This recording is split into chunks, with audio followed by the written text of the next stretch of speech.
Hey, everybody, it's Randy. This is the Literate Texan, where I talk about literature, highbrow, lowbrow, anywhere in between, you name it. And today I have a special guest. It's Michael Martinez. He is a real live expert on JRR Tolkien and Middle Earth. And if you've been watching my channel, The Literate Texan, for any length of time, you know what a big fan of The Lord of the Rings I am. It's even part of our book club later this year. And I thought it'd be fun to get a little preview with someone who actually knew something about the Lord of the Rings and J.R.R. Tolkien. Now, I read The Lord of the Rings 6 times before I was in 6th grade, which made me kind of a savant in Bonham, Texas. But I've got a man on here who's read The Lord of the Rings, I think, hundreds of times. His name is Michael Martinez, and he can speak to his expertise on Tolkien and Middle Earth far better than I can because he knows his credentials. So I'm going to ask Michael to go ahead and tell us a little bit about his background with Lord of the Rings. I know he's authored multiple books on the subject, but I'm going to let him do some of the talking because I tend to run at the mouth, especially this time of the week. Randy, Michael? I've done a few interviews with radio and television and newspapers. I've never had an introduction like that. Oh, well, I hope that means that was good. That was good, but I feel a little intimidated. You're the first Oh, person in well, history to intimidate me.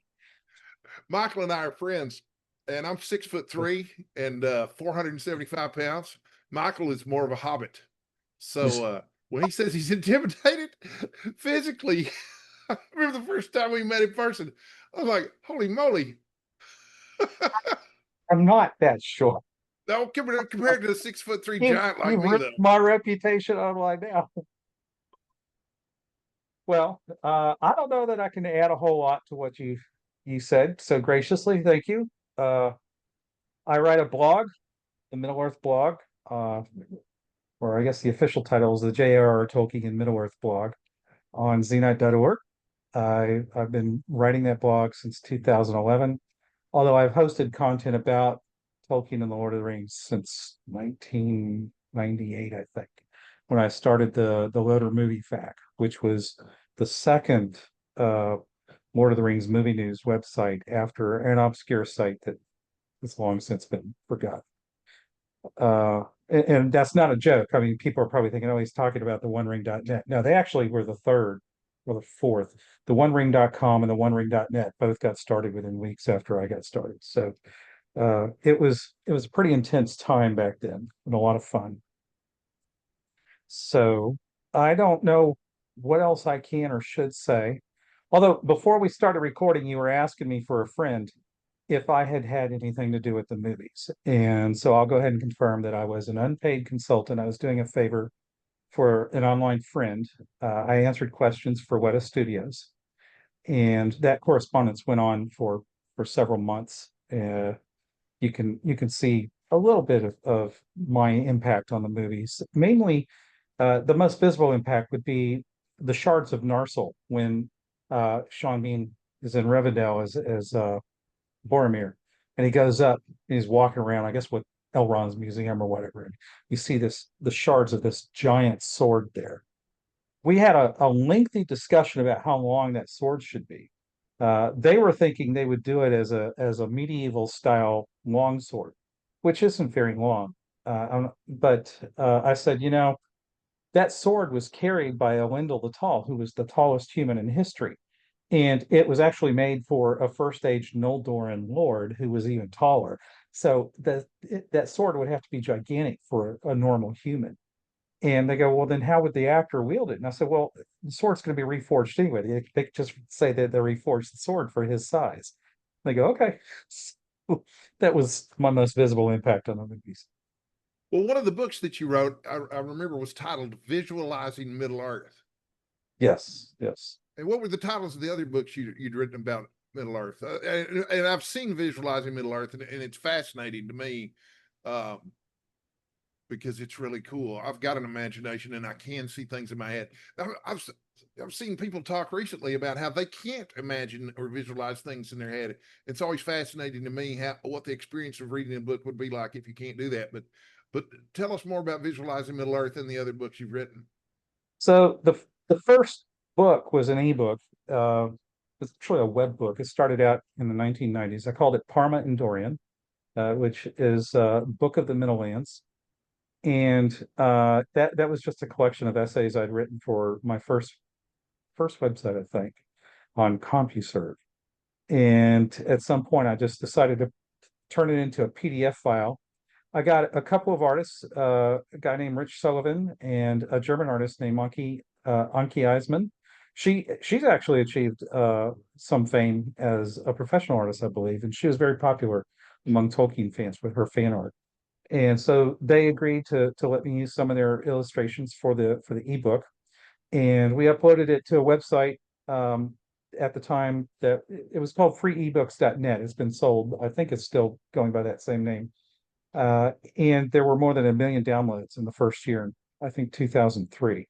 So at the time, only Stephen King had had more ebook downloads than me, but Wow. mine was, yeah. So it's funny. I'll go to conferences, conventions, and I'll talk about the ebook, and I'll say, "Has anybody here downloaded the book?" Nobody raises their hand ever, but it's like the most downloaded Tolkien ebook in history. So I don't know where those people are, but they're out there somewhere. Somebody's downloading them. Yeah. So Did you visualizing mention Middle Earth. CompuServe? Well, no. My first website, CompuServe gave us 1 megabyte of disk space. Okay. And so I put up text pages. I mean, you can write a lot of text in a megabyte. And it was just a bunch of stuff. And I called it the Worlds of Michael Martinez. And somewhere in there, I had a section on Tolkien. I had all these essays, and I just called the section Perma and Dorian. Okay. And eventually I transferred it over to zenite.org. But at some point, somebody suggested I try turning it into an ebook, and I did. So that's where that is that Parma and Dorian. Is that Elvish for something? yeah, book. Parma is book. That's Quenya, and Endor is Middlelands, which is the name of the continent that became Middle Earth. That's kind of convoluted. Ion or Yon is of the pretty much belonging to. So book of the Middlelands. It was not I didn't want to say Middle Earth, but I think most people would say that means Book of Middle Earth. Okay. Visualizing Middle Earth came about after I had a discussion with Stephen. I don't know if I should mention his name. Well, okay, so not Stephen King. So I was talking to the producer of a TV show at a convention, and I told him I was frustrated with being able to write a book. He said, "Well, why don't you just go ahead and write it?" So, well, I guess I could. So I was having trouble coming up with ideas, and then at the time I was writing essays for Suite 101, and I had, I don't know, dozens and dozens of these essays, and it was a very popular Tolkien website at the time. It was about Tolkien Middle Earth, and it had about 30,000 weekly visitors at its peak, which for 2000, 2001, that time frame, that was pretty good. So, Yeah. Oh yeah. yes, still okay now, but I mean, professional sites get millions of visitors. So I collected a bunch of those essays, and someone had suggested to me that I submit a book to a company called Ex Libris, which was allowing you to do print on demand books, self-publish. And at first I was like, I don't know about self-publishing because they make you pay for it. It's kind of a ripoff, and I didn't want to do it. And they said, no, you don't pay for anything. They just take the files, and then they do print on demand, and it's sold online, and they'll just pay you royalties. And that worked out pretty well. I actually got a secondary book deal out of that. I had an agent for a while, and she sold some overseas rights for me to that book. And that was as self-published books went for that time. I don't know about now. It was sold very well. It sold a few thousand copies, and I felt comfortable talking about it at science fiction conventions and things like that. The third book is called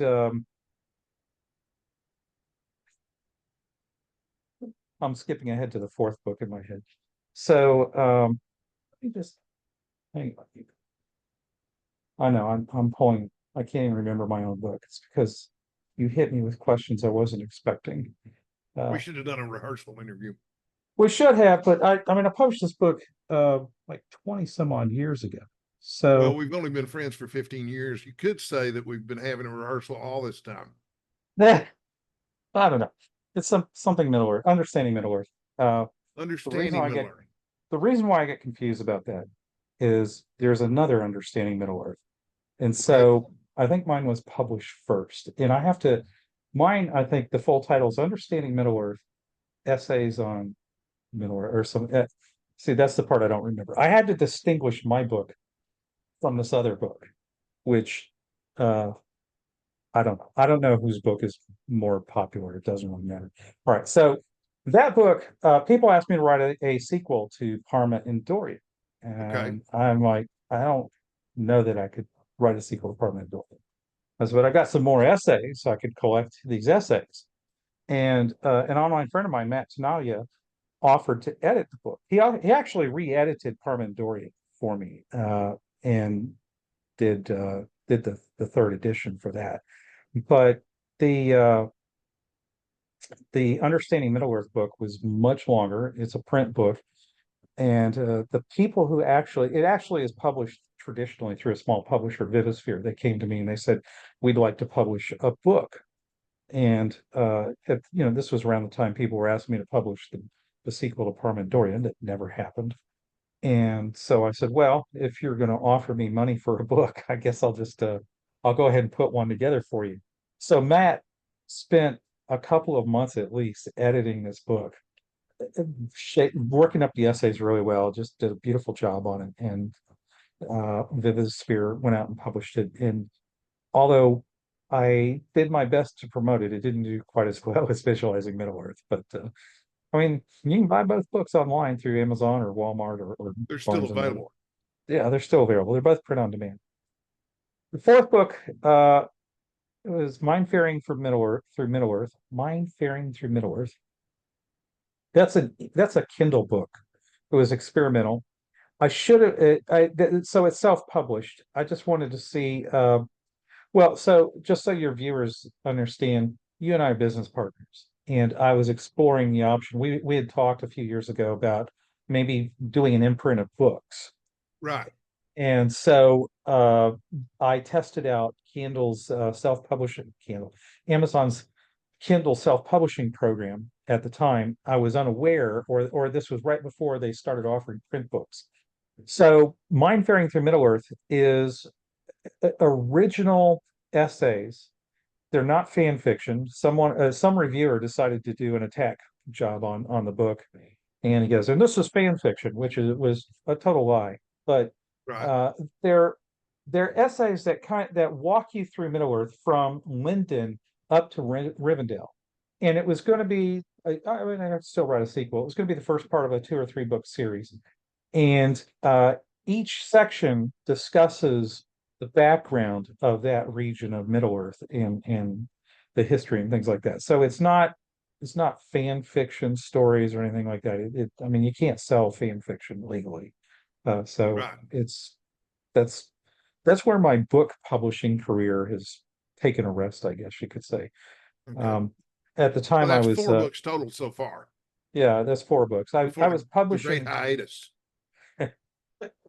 I was publishing a lot of work on our website portfolio, working for clients, also blogging for the Tolkien Society, and I just got overwhelmed by all of the projects I was on, so I had to cut back.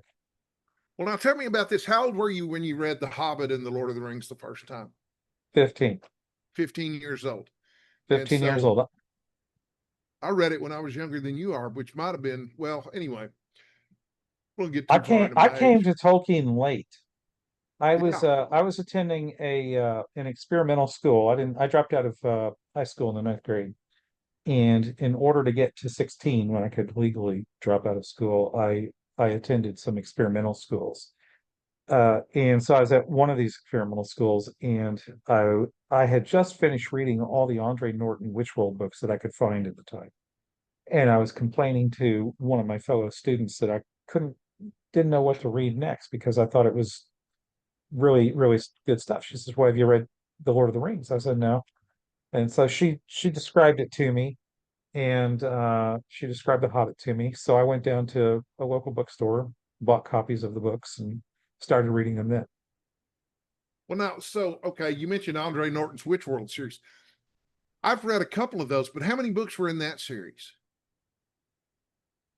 Well, That's some old school fantasy that there. depends on whether you want to count the collaborations. And you'd have to go to like andrenorton.com to get There a were a full lot, list. though. There were a lot. Yeah. I preferred Andre's solo books. There were some of her partnerships that I liked. So there were easily over 20 in the whole franchise. I don't Wow. recall off the top of my head how many she wrote directly by herself. And she wrote the last one uh pretty much by herself. I think somebody assisted her with some of the details. And that was The Warding of Witch World. It was somewhat satisfying and somewhat disappointing, but it was an unusual Witch World book for many reasons. But we don't have to go into that. That's Well, yeah. something else. So you read Witch World, and then you came to the Lord of the Rings. Now, did you read The Hobbit first, and then the Lord of the Rings, or did you go straight into the Lord of the Rings? I I actually read The Lord of the Rings first. I asked my school friend which book I should read first, and she goes, "Well, The Hobbit's a prequel, but if you don't understand what the world's about, you might not finish the book because it was written for children." And so I read The Lord of the Rings and I went back and read The Hobbit. Go, okay, I understand. I probably would have stopped reading this if I Right. hadn't read The Lord of the Rings first. So, and then a couple of years later, The Silmarillion came out, and I I ordered that in advance so that I was, one of the first 750,000 people to get a copy. Wow. So your first impression of the Lord of the Rings was good if you ordered the Silmarillion. Yeah, I mean, I by the time The Silmarillion came along, I'd read The Lord of the Rings 3 or 4 times, I guess. Right. So And so what was your first impression of the Lord of the Rings? I mean, what popped into your head? I remember mine because our public library had a beautiful Lord of the Rings. All three books were all in one volume, and it was a giant red one with the big gold eye on the side of it. It was just a beautiful edition. I checked it out all the time just because it was so big and so glorious, I think that was the Red Book just a edition. physical object. Yeah, yeah. I think they called that the Red Book edition. Okay, yeah, So that was the edition my local public library had. And I read The Hobbit first, which I loved, and I loved the old Rankin Bass movies too. I liked the Hobbit adaptation. I wasn't a big fan of The Return of the King, but Yeah, well, when I was a kid, boy, it sure was something special. I took my brother to see my older brother to see the Ralph Bakshi movie. He had not read the books. Right. And we came out of the movie, I said, "What do you think?" And he goes, "Well, that was different." Yeah, it was something else. The rotoscoping was in its infancy then. I think it was in its decline then too. I mean, it Mm, didn't last much longer after that. no. So, what did I think of The Lord of the Rings? I thought it was an amazing story. I thought it was overwhelming. It was a brilliant piece of world building. I was reading other books at the time, like Robert E. Howard's Conan and Cole, uh, science Those are fiction great novels by too, aren't they? Paul Anderson. Yeah, yeah. Uh, I love Paul Anderson. some of I mean, just a little bit of everything. And this is, I joined the Doubleday Science Fiction Book Club, so the endless 5 books stream for of a penny. stuff to get started. Yeah, Yeah. but it was I took me a few years to figure out how to stop those books. So I They would ended up just send them out. they would, if you didn't pay attention to your mail, you got books that you didn't necessarily want. You But probably amassed quite a collection. I did. I had over 100 of those suckers by the time I finally managed to stop them from sending me more books.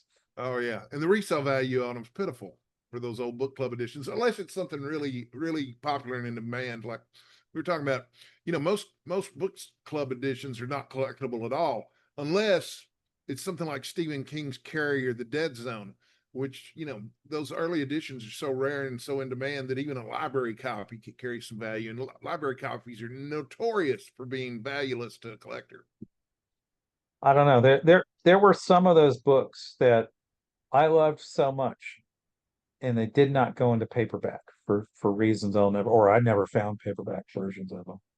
Uh, there were, I mean, it just took a a different kind of author to really appeal to me. A lot of the hard science fiction authors I thought were horrible and boring, terrible writers. And, they were the ones who were getting all the press and the fan magazines and all that stuff and at the conventions and you go see them at the conventions, you find out that they're just as terrible in person as they are as writers.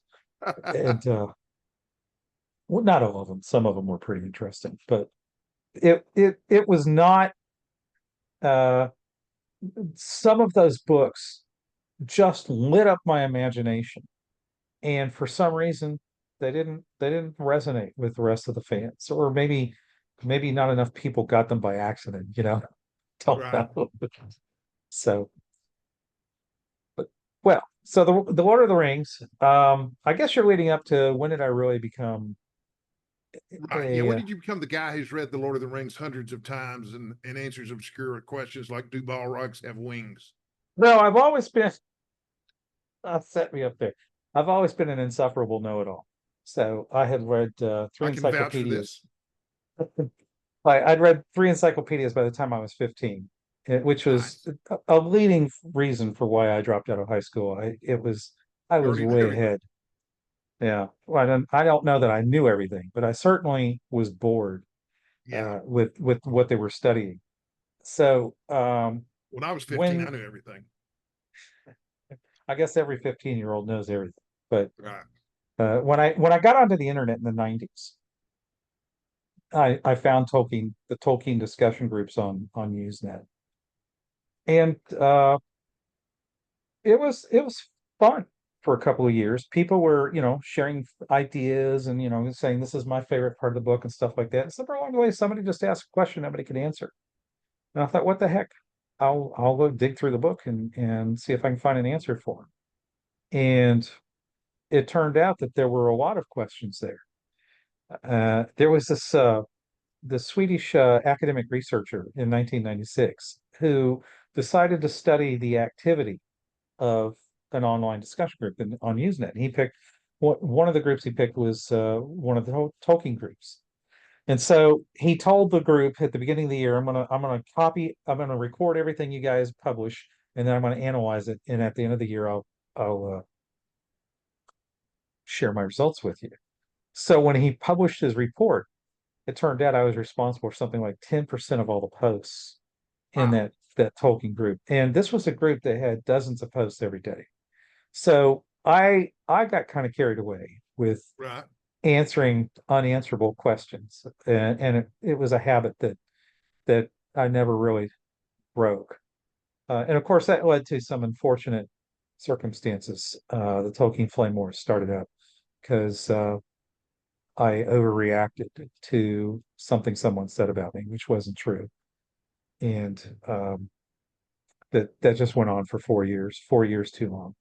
So I take responsibility for my part in that. Other people participated in it. They're not quite as open and forthcoming about their responsibility for that. Tolkien Flame Wars sounds legendary by itself. That could be like a book unto itself. Oh God, I hope nobody writes a book about it because it would be very biased regardless of who Have a wrote great it. title though. It would. But the Balrog Wings debate came out of that. That went on Right. for, I'm going to say off the top of my head, 3 or 4 months. Um, Well, don't tell us. We're going to save whether or not Balrogs have wings for the end of the video. That's going to be our closing argument, okay, so to speak. all right. So yeah, stay tuned until the end to find out whether or not Balrogs have wings from the expert. Just set me up. Okay, So where do you want to go next? there's a famous literary critic named Harold Bloom, and he had a photographic memory, but he still read everything multiple times. But he only read really good stuff. Only read stuff that he wanted to have stuck up here because everything he read stuck up there. And I was reading about him the other night, and he was talking about reading and rereading, which is always a topic in some of these booktube discussions. Do you reread books? Somebody the other night said life's too short to read a book more than once. But in my opinion, and in the opinion of Harold Bloom and others, well, first time you read something, you're just getting prepared to read it. That's just practice for when you actually read it. And he said he didn't get his deepest insights into books on the second or third reading. It was on the 15th reading or the 25th reading that he started getting new insights into stuff like Hamlet and King Lear. Was that your experience with the Lord of the Rings too? You started getting your deepest insights on the 15th reread, or I don't know if I've hit my deepest insights yet. okay, So by the time I stopped counting, I had read The Lord of the Rings over 300 times, mostly just wow, to answer those questions. And I've probably read it another 200 or 300 times since then. wow, Uh, but five or six I, hundred times. yeah, that's a rough estimate. But when we say read, it's not like I sit down for 30 minutes a day and Right, read it right. or read a chapter. It's like I've got to find the answer to this question. So I can skim through it pretty quickly now, You know where but everything is now, but surely. I don't. I actually don't. There are still obscure things in the book that I'm still finding today. Well, it's a really rich world. And I know when I was a kid, I would skip all the poems. And now that I'm an adult, I'd be more likely to skip all the prose. You change as a reader, you know. There was a notorious online discussion a Middle Earth forum. It's been shut down now, unfortunately. It's called meanesttierth.com. And it was very popular for a few years. And What one was day it this called guy, again? Meanest Tierth, Okay, after gotcha. the city. So it don't go to the website now. There's nothing there. I mean, but Okay. there is somebody going by the name of Teleporno started a thread, said, I found the Entwives. Now, people who have read the book know that the Entwives never appear in the book. They're only talked about because nobody knows if they're still alive or dead. They've been missing for thousands of years. And so he goes, I found the Entwives. And he starts this thread and he goes, I was reading this chapter and I found an Entwife in it, and everybody goes, okay, I've read this chapter like a dozen times, I can't see it. Where are you going? And so he just toyed with the crowd, and this went Ah, on for a couple of weeks, just just brutally manipulated people. They were getting really frustrated with them. And so I I of course scanned through that chapter. I never saw anything like it. Uh, and after I read that thread, I went back and I looked through the chapter a couple of times, just looking for something that someone might think looks like an Entwife. And there's an old gnarled tree passage in there somewhere, but it doesn't. Other than the fact that he says there's an old gnarled tree, that's about it, right? There's nothing in there that, to me, resembles an Entwife or how the Entwives were described or anything like that. Uh, no, if his imagination was sparked, if he actually saw something that people still haven't found, or if he just wanted to troll people, but it was a fun discussion at the start until people started getting angry. And I like telling that story because it it illustrates something that is uniquely true about the Lord of the Rings, and that is a lot of people see things in it that other people don't see. I don't want to say that they're not there because, like I said, I'm still discovering things, several decades after I first read it. So it's a book full of depth and detail and nuance, and it's the nuance where we really make our best discoveries. You can quote the book and say, okay, this is exactly it, be literalist. But JRR Tolkien liked to weave stories into his stories, I guess you could say. And so being a linguist, a philologist who was in love with language and the way language intertwines with literature and drives it in history, he often embedded things in there that you just don't realize in the first reading.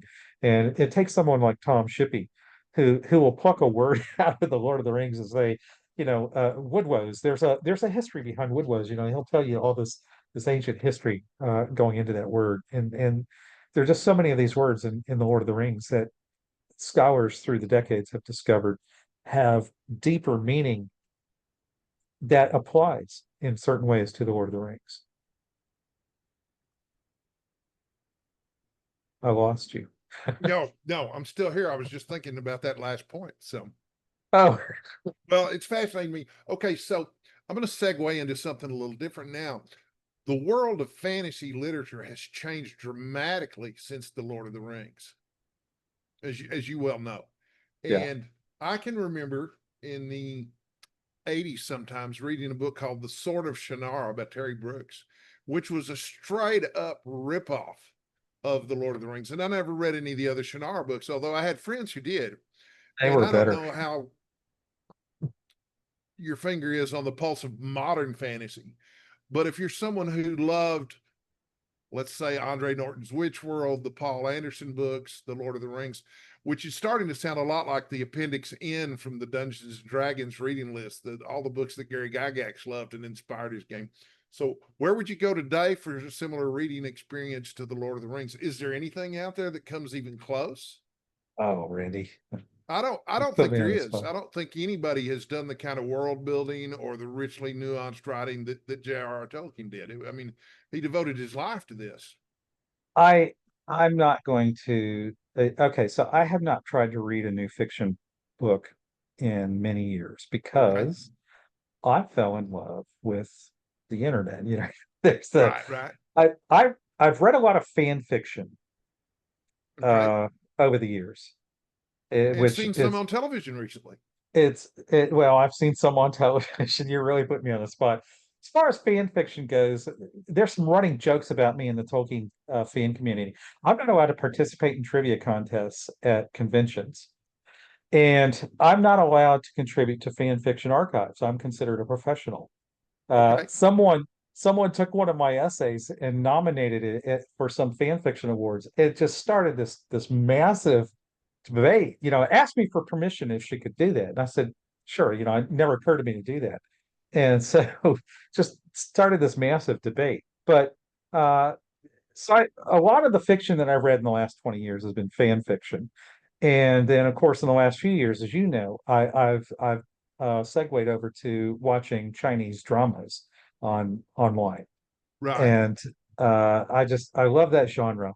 The costume dramas, the period pieces, fake historical, and then of course there's the Novaland franchise, which was the Chinese literary community's response to the Peter Jackson movies. So Novaland is kind of is many people call it the Middle Earth of China, Okay. and the books, many of the books and short stories have been adapted into movies and or TV shows, and so I kind of got hooked on that franchise too. Well, so I briefly mentioned Appendix N in the Lord of the Rings, which is it's an appendix in the original Dungeon Master's Guide where Gary Gygax talks about some of the literary antecedents of the game. And so we haven't talked about your experience with fantasy role playing games at all. You came to the Lord of the Rings prior to having any role playing game experience at all. Is that right? Is that my understanding? Yeah. I got into role-playing games when I was in college. So Right. that was probably 6 or 7 years later after.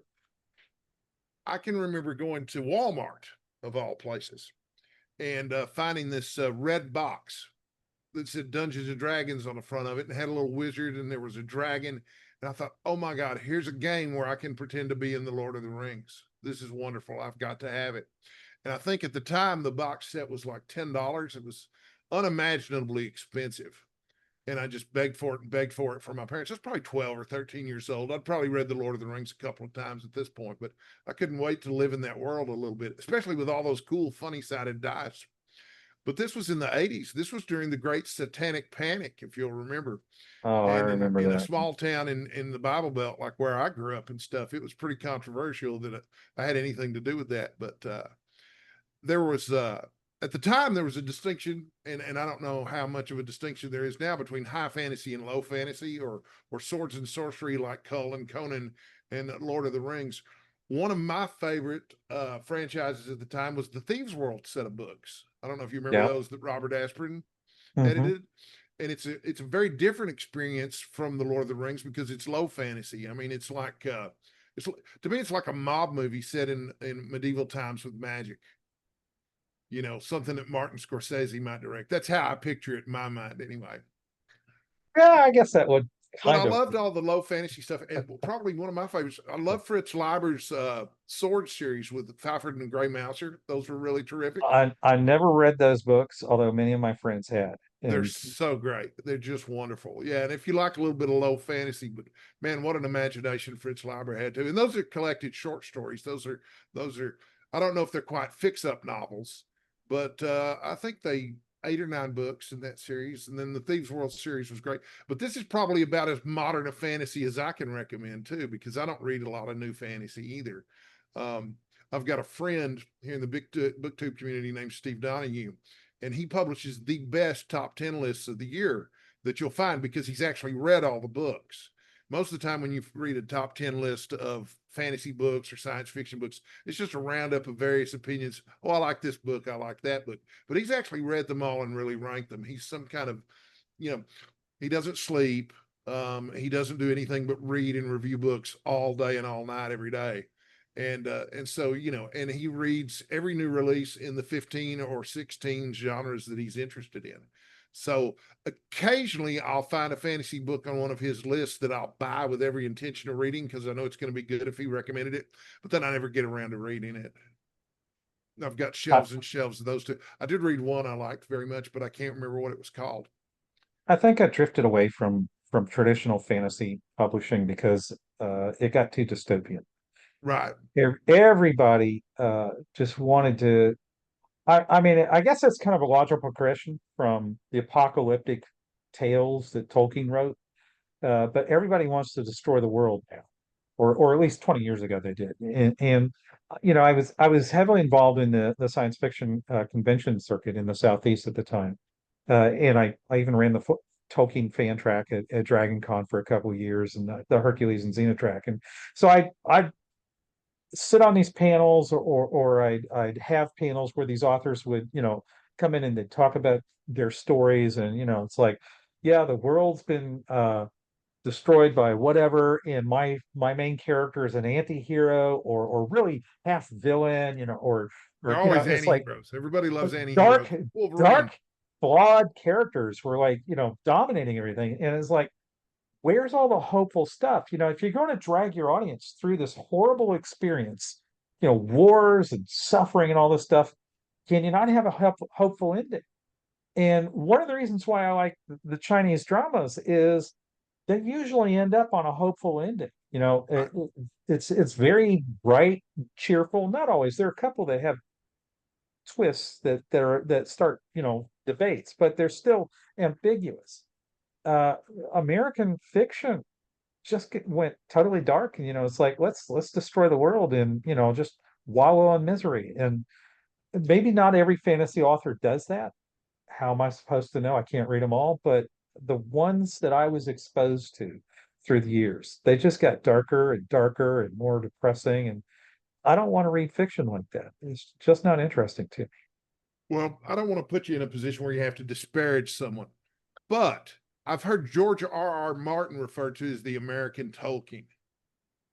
What do you think about Fortunately, that? you're not putting me in that position because I've never read it. Well, I've only read one story by him. That was his first story, Sand Kings, which I absolutely hated. Yeah, And I have never been interested in anything he's written again. I'm not saying he's a bad writer. I'm sure right. he improved after Sand Kings, but he has a style of writing that doesn't appeal to me. Right. And people used to come to me and ask me to compare Tolkien to Martin, and I'm not going to do it. I'm not qualified to do it. I've never, other You than haven't read the Sand George R. Kings, R. Martin books yet. You're definitely not haven't read qualified. the Fire and Ice Cycle. Haven't watched Game of Thrones. So I'm not in a position to form an opinion on anything that he's done. He did, there is this famous quote, which I think he kind of clarified or something, where he said he was a better writer than Tolkien or something like that, or allegedly said that. And people had asked me to comment on that, and I the only thing I really had to say about that was he was wrong to say that death is, a cheat. Gandalf's death is a cheat in the Lord of the Rings because Gandalf was diminished by death. The only reason why Gandalf comes back stronger or comes back at all is because God intervenes. Right. But the rule of death in the Lord of the Rings or in Middle Earth is once you're dead, you don't come back without special something. They don't even have zombies really. Right. So it's it's a very classic case of somebody seeing something in the Lord of the Rings that somebody else doesn't see. People see it differently. And I can understand what he's saying as a writer. This character drops off a cliff and everybody grieves and mourns for him. And, suddenly he's back and it's like, what is that? And so the writing, kind of takes you by surprise. I'm not going to get into, the mechanics of was it good writing or bad writing. I understand his criticism there. But to call death a cheat, I think that's going too far because in Tolkien, death is pretty final. You don't get to come back without some kind of intervention. And interventions are rare, Right. very rare. Well, as the dude would say in The Big Lebowski, that's just like your opinion, man. So, okay, That's there's a TV show on Amazon. I don't know if you've heard about it yet. But no, it has something to do with the Lord of the Rings. Can you speak to that at all? yeah, I What's could it speak called? to What's that. this show called? The Rings of Power or The something? Lord of the Rings, the Rings of Power, yes, Okay. yes. So I watched the first season, uh Okay. I've seen the first mainly couple because episodes. I like the dwarfs. I thought they were cute. there are a lot of things I liked about it. I do intend to watch the second season at some point in my life. Hopefully, it's on my bucket list, I guess. Right. But I liked most of the Elvish characterizations. Elrond, I thought the actor was miscast. He's a good actor, but or the writing was not the Elrond that I imagined. Now, uh, Hawk Robinson and I used to do a Middle Earth podcast, I know Hawk. and we would make fun of Elrond in the movies because he played Agent Smith in Yes, he The did. Matrix, Mr. Aragorn, and stuff Ah. like that. So it's hard to think of a good Elrond characterization, Right. but it's one of those things where now I don't know exactly what I want, but that's not what I want. So Right. Right. so Amazon didn't nail Elrond for me. People did ask me about Galadriel, and I was even interviewed by a newspaper about her. It's like, what do you think of this Galadriel? I think she's fine. I think they did a good job with her, and everybody's like, what? Yeah, it's like, is Galadriel a warrior? Yeah, Galadriel's a warrior. Tolkien thought she was. So why can't they make her a warrior? Yeah. There are things they did that are fairly faithful to Tolkien. And uh, there are people out there, who are trashing the show and grudgingly saying, yeah, this is kind of, and in their opinions, I guess it's not enough Right. but there were legal constraints that they had to work with. And I've heard that some of that was loosened for the second season. But the foundation was set in stone. I mean, they have to carry their story forward. So I don't know how much they can actually adjust it. I don't want to say fix. It's not fair to them, considering the position they were in, to say that it's a broken show. Now, there are people who criticize the quality of the writing. I don't really. I didn't like certain subplots, but I did like other subplots. I mean, sending Galadriel to Numenor on a raft, that's like out there. I don't know. And I realize I may be giving away some stuff for people who haven't seen the show, but Spoiler uh alert. I think everybody's used to spoilers in my videos by now. I don't because I just ramble. and then the scene, where they make the rings of power, they compress the whole timeline. I knew they were compressing the whole timeline. So I knew to expect that they were going to compress the timeline. But to have people in the room that were not in the room in the books, just like, why? What was the point? Right. Um, so there were some things I really liked it about it. I liked some of the relationships in it, and there were some things I liked the elf Arondir. Of course, there are people who are of a certain persuasion who were up in arms about a dark-skinned elf, and I got asked a few questions about that. Are there black-skinned elves specifically in Middle Earth? No. Are all the elves white-skinned in Middle Earth? No.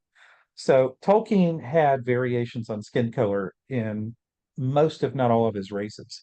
But there are people who try to portray him as a white supremacist, and he was nothing like that. He Right. condemned it. He There's openly no H.P. condemned it. Lovecraft. No H.P. Lovecraft. So J.R.R. Tolkien was totally he was actually woke. That was another question that came up recently. Was J.R.R. Tolkien woke? By the definition that persisted from, say, 1925 up to 2010, J.R.R. Tolkien would have been considered woke. He was very much aware of and cared about racial discrimination and oppression of minorities and things like that. He spoke out against it. Um, People are upset, that I would say that he was woke. He wasn't. There's no evidence that he was aware of the word. It's an American word, and Right. he never claimed to be of a particular, philosophy that we could align with woke. It's just that his personal views, as expressed in public speeches and in his literature, he condemned racism. He condemned white white supremacy, Nordicism. He condemned fascism. He condemned all these things, and people on the internet often accuse him of being guilty of these things, and he's not. So that's that's something that's probably going to persist for quite a while, because the more often you repeat a lie, the more people are going to believe the lie. Right. Well, and I guess he hung out with a group called the Inklings, The Inklings, yeah, which included C.S. Lewis, who wrote the Chronicles of Narnia and was also a famous Christian apologist. And yeah. I don't know who else hung out with the Inklings. Those are the only two that I remember. God, it's been a long time since I've had to name the Inklings. Yeah. Well, I'm there's not a going to book try. I'll recently or a embarrass myself. movie recently about the Inklings that came out, but I don't remember which. But I would be fascinated to read that. If there's a book about the Inklings, that would be interesting reading. There are several books about the Inklings. Yeah. They were a diverse group. They were not all of one single opinion. And so there are some interesting stories that come out about them. But to be honest, I mean, it's been so long since I've thought about that stuff. If I tried to share any anecdotes, I'm sure I'd mess up the names and embarrass myself even more. So I'm not going to try. Right. Uh, but we are, We're coming up on the top of the hour, yeah, and I do have an appointment. So the question that everybody's been waiting for is to find out whether or not Balrogs have wings. depends on whether they want to have wings. Yeah. I mean, they're shape changing, uh, self-incarnating fallen angels.